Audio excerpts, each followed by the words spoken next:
Tonus Laboratorio del Piede, centro altamente specializzato nella costruzione di plantari su misura, dedica nuove tecnologie di rilevazione dei carichi posturali per dare voce alla filosofia di benessere che lo caratterizza.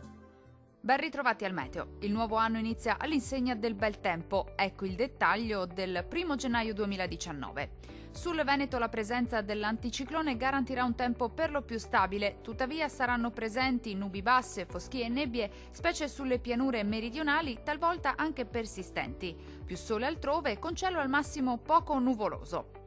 Temperature minime tra -1 e 3 gradi. Valori massimi compresi invece tra 5 e 9 gradi circa. Andiamo ora a vedere che tempo farà sul Friuli Venezia Giulia.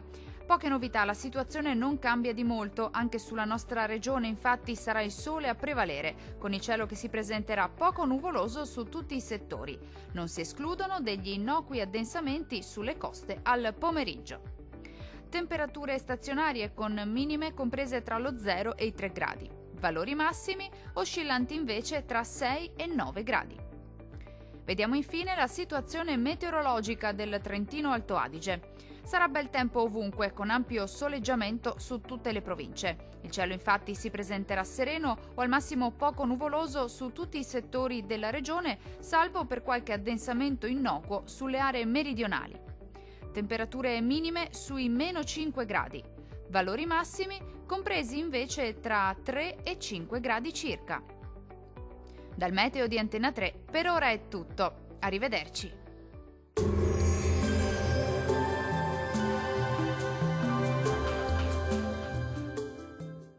Tonus è il miglior negozio di calzature e moda comoda. Qui troverete il più vasto assortimento di calzature Fratelli Tomasi, eleganza e comodità, perché camminare è vivere.